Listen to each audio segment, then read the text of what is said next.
પોરબંદર જિલ્લાના રાણાવાવ તાલુકામાં આવેલ ખીજદળ જે ગામ છે તે ખીજદળ ગામની વાડી વિસ્તારમાં એક જે લૂંટનો જે બનાવ છે તે સામે આવ્યો હતો. કહી શકાય કે જે કારમાં સવાર જે 6 શખ્સો છે તેઓએ હથિયારો સાથે જે વાડી છે ત્યાં વાડીમાં પ્રવેશ કર્યો હતો અને વાડીના જે માલિક જે છે તે માલિક સહિત તેમના પરિવારને બંધક બનાવી અને એક જે રૂમ છે એ તે રૂમમાં બંધ કરી દેવામાં આવ્યો હતો. ત્યારબાદ જે અલગ અલગ કબાટો છે તેના લોક તોડી અને 27 તોલા જે સોનું જે છે દાગીના છે તેની લૂંટ ચલાવી હતી. સાથે જ જે 80,000 જે રોકડ છે તે રોકડની પણ આ જે શખ્સો છે તે લૂંટ ચલાવી અને નાસી છૂટ્યા હતા. આ ઘટનાની જાણ થતાં જ જે રીતે પોરબંદર જિલ્લા પોલીસનો જે કાફલો છે તે ઘટના સ્થળે દોડી ગયો હતો. ખાસ કરીને જે અલગ અલગ ટીમો જે છે તે બનાવવામાં આવી હતી અને ટીમો દ્વારા જે તપાસ છે તે સીસીટીવી સહિતના ફૂટેજને આધારે કરવામાં આવી હતી. જેમાં પોરબંદર એલસીબી છે તે એલસીબીને મોટી સફળતા મળી હતી અને 6 જે તમામ આરોપીઓ જે છે તેને પકડી પાડવા માટેની જે તમામ જે ગતિવિધિઓ હતી તેમાં તેઓને સફળતા મળી હતી. તમામ જે આરોપીઓ છે તેને પકડી અને જે મુખ્ય જે આ અંગેની જે જાણકારી મળી છે કે જે ફરિયાદી જે છે ફરિયાદીના જે બનેવી છે તે બનેવીએ જ જે મુખ્ય આરોપી છે તેને જાણકારી આપી હતી કે આ ફરિયાદીના ઘરે આટલું સોનું તેમજ રોકડ છે તે આવેલી છે.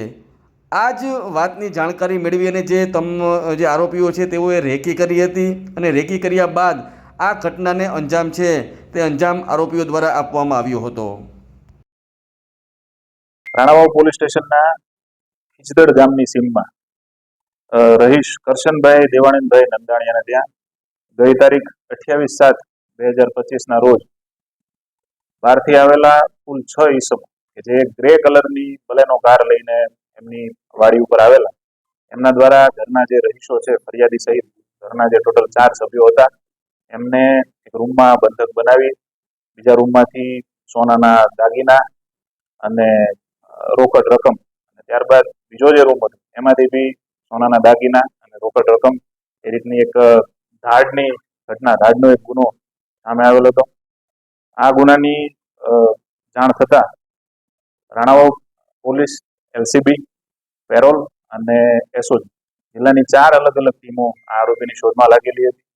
આ દરમિયાન ખાનગીરાએ એલસીબીને એક બાતમી એવી મળી કે આ લોકો જામનગર ટી પોઈન્ટ રાણાવાવ થઈને જામનગર બાજુના રસ્તે જવાના છે, જેથી ત્યાં એલસીબીએ વોચ ગોઠવતા આ શંકાસ્પદ જે ગ્રે કલરની બલેનો કાર હતી એ કાર મળી આવી અને એમની ઝડપી કરતા એ છે આરોપીઓ એમની સાથે જે લૂંટનો દાડનો મુદ્દામાલ હતો એ મુદ્દામાલ ટોટલ 27 તોલા સોનાના આભૂષણો, 80,000 રૂપિયા કેશ, એની સાથે જે ઘરના સદસ્યોને મોઢે મૂંગો દેવા માટે જે સેલોટેપનો ઉપયોગ કરવામાં આવે એ સેલોટેપ અને ગુનાના કામે વપરાયેલી 3 છરી, આટલું મુદ્દામાલ પોલીસે રિકવર કરેલો છે.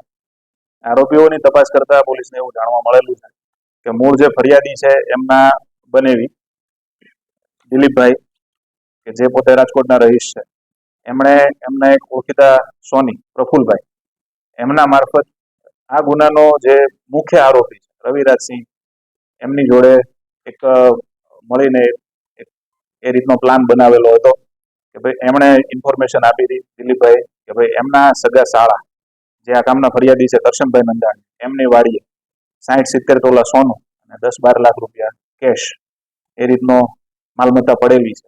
એટલે એના આધારે આજે રવિરાજસિંહ જાડેજા છે આ ગુનાના મુખ્ય આરોપી, એમણે અમદાવાદથી બહારના રાજ્યના કુલ 5 લોકોને બોલાવ્યા, પૈકી 4 ઉત્તર પ્રદેશના અને એક રાજસ્થાનના છે.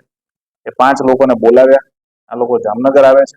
જામનગરથી આ લોકો લાલપુરવાળા રસ્તે થઈ ભાણવડ અને ત્યાંથી ખીજદળ આ ગામ જેની સીમમાં આ ધાડનો બનાવ બનેલો છે ત્યાં આવે. ત્યાં આવી આ ઘરના જે રહીશો છે એમને બંદી બનાવે છે. એમના જે દીકરાનો દીકરો છે, ફરિયાદીના દીકરાનો દીકરો, એને મારી નાખવાની ધમકી આપી આ લોકોને મોઢે મૂંગો દઈ બીજા એક રૂમમાં પૂરી દે અને રૂમમાંથી કબાટ, લોકર વગેરે બધું તોડી આભૂષણો અને રોકડ રકમ ખંભોસી હાથ કરે છે. આ રીતે આખો આ બનાવ બનેલો છે અને પોલીસે ગણતરીની કલાકોમાં આ 6 ધાડપાડુઓને ધાડપાડુઓને પકડી બતાવ્યા છે. બીજી વસ્તુ આ ગુનામાં એ છે મુખ્ય આરોપી જે છે રવિરાજસિંહ જાડેજા અને એમની જોડેના 5 પૈકીના બીજા 3 જણ આમની વિરુદ્ધ ગુજરાતના બીજા જિલ્લાઓમાં આવા ગુનાઓ દાખલ થયેલા છે. જે આરોપીઓ છે એ 6 પૈકી 4 હેબિચ્યુઅલ ઓફેન્ડર છે. આ બનાવના આશરે 20 થી 22 દિવસ પહેલા જ્યારે રવિરાજસિંહને આ માહિતી મળી, જે આ પ્રફુલભાઈ સોનીએ આપી, એટલે રવિરાજસિંહ અને બીજા એક માણસ જતીન, જે બી આ ગુનામાં આરોપી છે, આ બંને સ્પેશિયલી ખીજદળ મુકામે આ જે પરિવાર છે એમની અને ઘરની રેકી કરવા માટે આવ્યા. ગાડી બગડી ગઈ છે એવું બાનું કાઢી એમને ત્યાં રોકાણા. 1-2 કલાક જેવું બેઠા અને પરિવાર સાથે ઘરોબો કેળવી બધી માહિતી મેળવી આખા ઘરની રેકી એમણે કરેલી અને ત્યારબાદ આ ગુનાને અંજામ આપેલો છે. જ્યારે આ બનાવ બન્યો ત્યારે એક ખાલી એટલી પોલીસ પાસે માહિતી હતી કે ગ્રે કલરની બલેનો કાર છે, એટલે ગામની બહાર અને હાઈવે આ આજુબાજુની જગ્યાઓમાં અમે સીસીટીવી ફૂટેજ ને એ બધું જોવાનું શરૂ કર્યું. જે દરમિયાન એક જે દુકાન છે એના સીસીટીવીમાંથી પોલીસને એવી જાણકારી મળી કે આ ગ્રે કલરની બલેનો કાર આ રીતે પાસ થયેલી છે. અને બસ એ જ લીડ ઉપર પોલીસે બાતમીદારોને અને અમારા જે બી લોકલ પોલીસ સ્ટેશન છે એના માણસોએ દોડાદોડી ચાલુ કરી અને એના આધારે જે ફાઇનલ બાતમી મળી કે જામનગર ટી પોઈન્ટ વાળા રોડ ઉપરથી જામનગર આ લોકો જવાના છે, એ બાતમી મળતા પોલીસે ત્યાં વોચ ગોઠવી દીધી અને બાતમીદારો આરોપીઓને પકડી પાડ્યા. રાજકોટના જે 2 શખ્સો છે મુખ્યત્વે એમણે માહિતી આપી છે. આ કામના જે મુખ્ય આરોપી છે રવિરાજસિંહ, એમણે માહિતી આપી છે અને 3 જણા જે છે એમણે સાથે બેસીને મતલબ આ આખી વસ્તુ ડિસ્કસ કરી ગુનાને અંજામ આપ્યો છે. ફરિયાદી સાથે આ કામના જેમણે મુખ્ય માહિતી આપી છે દિલીપભાઈ સાંજવા, એ ફરિયાદીના સગા બનેવી થાય છે અને રવિરાજસિંહ અને દિલીપભાઈ વચ્ચે આ લૂંટનો જે માલ છે એનો ભાગ પાડવા બાબતની ડીલ થઈ હતી એવું અમારી પ્રાથમિક તપાસ જે છે, આ લોકોની પૂછપરછ જે છે એમાં ખુલેલું છે. આમાં જે લૂંટના બનાવો બને છે એના માટે પોલીસ એમ બોલે તો બધી જ રીતે સતર્ક છે. બને ત્યાં સુધી સીસીટીવી કેમેરા હશે એના માટે સતત આગ્રહ બી રાખવામાં આવે છે. દરેક જગ્યાએ ઇન્સ્ટોલ થાય, દુકાન, કમર્શિયલ સ્પેસ જે બી છે. અને એ સિવાય જ્યારે બી આવો કોઈ બનાવ બને એટલે લોકલ પોલીસ દ્વારા યુદ્ધના ધોરણે આરોપીઓને ગોતવા માટે, રાઉન્ડ અપ કરવા માટેની પ્રોસેસ શરૂ થાય છે. પાછલા 1 વર્ષ દરમિયાન આ જિલ્લામાં આવા 3 બનાવો બનેલા છે, પણ એમાંથી લગભગ કોઈ બનાવમાં આરોપીને પોરબંદર પોલીસે પોરબંદર જિલ્લો છોડવા નથી દીધો. એની પહેલા જ એમને આતરીને હસ્તગત કરી દીધા. સર્ચ અત્યારે ચાલુ છે. એવું કહી શકાય કે આરોપીઓ અત્યારે પોરબંદર પોલીસની પહોંચમાં જ છે. ટૂંક સમયમાં જ એમને અરેસ્ટ કરવામાં આવશે.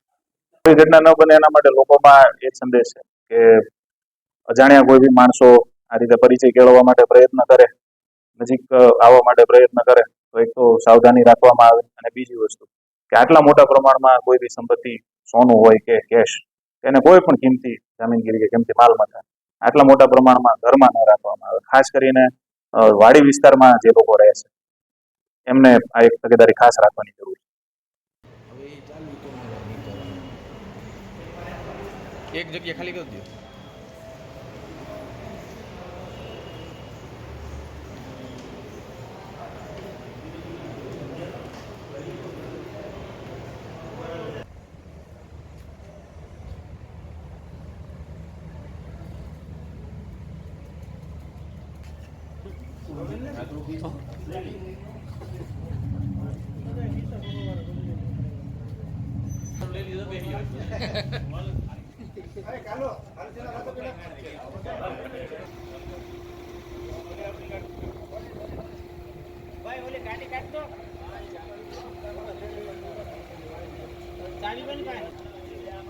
હાલો આમ આવતા જલ્દી પાછળ આવી જાઓ.